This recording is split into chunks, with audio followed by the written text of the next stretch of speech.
The CEOs of the world's most profitable social media companies, they were grilled on Capitol Hill about the alleged negative effects of social media on children. And lawmakers didn't pull any punches. There's families of victims here today. Have you apologized to the victims?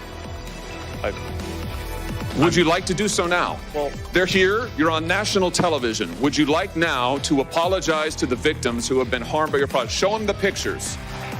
Would you like to apologize for what you've done to these good people? Facebook CEO Mark Zuckerberg standing in that video. He did end up apologizing to the parents of children who died by suicide or suffered other mental health illnesses after spending countless hours online. Tarek Miner is here now with what came out of that hearing. And Tarek, you also spoke with local parents.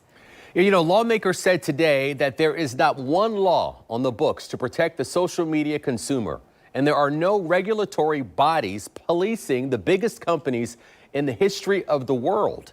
The hearing was called today to examine and investigate the plague of online child exploitation, and lawmakers didn't mince any words during testimony. Mr. Zuckerberg, you and the companies before us, I know you don't mean it to be so, but you have blood on your hands. You have a product. You have a product that's killing people. Senator Lindsey Graham, just one of several lawmakers accusing social media firms of destroying the lives of children. Speaking to Facebook CEO Mark Zuckerberg and the CEOs of X, TikTok, Snap, and Discord, lawmakers allege that online platforms have given predators new tools to exploit children. Your product is killing people. Will you personally commit to compensating the victims? You're a billionaire. Zuckerberg didn't take responsibility, but he did apologize to the parents of victims. I'm sorry for everything that you have all gone through. It's terrible. No one should have to go through the things that your families have suffered. The CEOs defended their companies, highlighting controls and tools they've introduced to mitigate the harm to children. Meta has introduced more than 30 tools over the past 8 years and spent $20 billion on safety.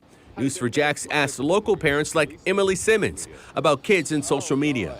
I don't know, they sneak on them phones, they be on them, and they be on the sun up, sun down. They don't go outside and play no more. Only thing they do is look at them phones on social media all day long, and it's really not good for kids. Do you think the social media companies should be doing more to protect kids?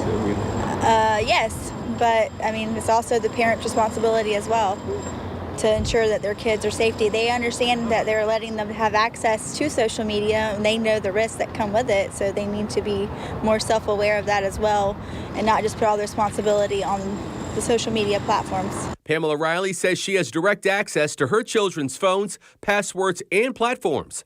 Lawmakers still think the companies should be held accountable. When a Boeing plane lost a door in mid-flight several weeks ago, nobody questioned the decision to ground a fleet of over 700 planes. So why aren't we taking the same type of decisive action on the danger of these platforms when we know these kids are dying?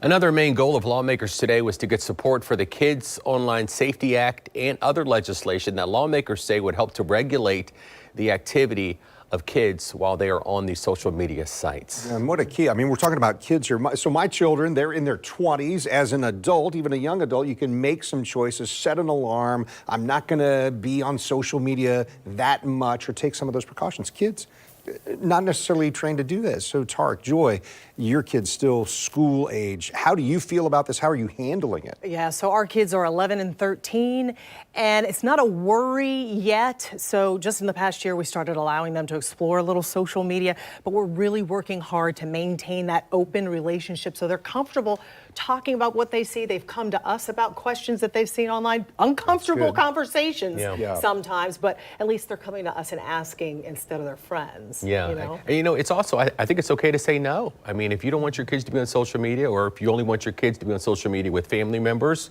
you know, sometimes you got to stand your ground, but you do need to know, obviously, their passwords, you know, you have to have access to their platforms. But interesting enough, I met a man today, and his daughter, at the age of 4, has a phone. Wow. So, I mean, to me, that's a little early.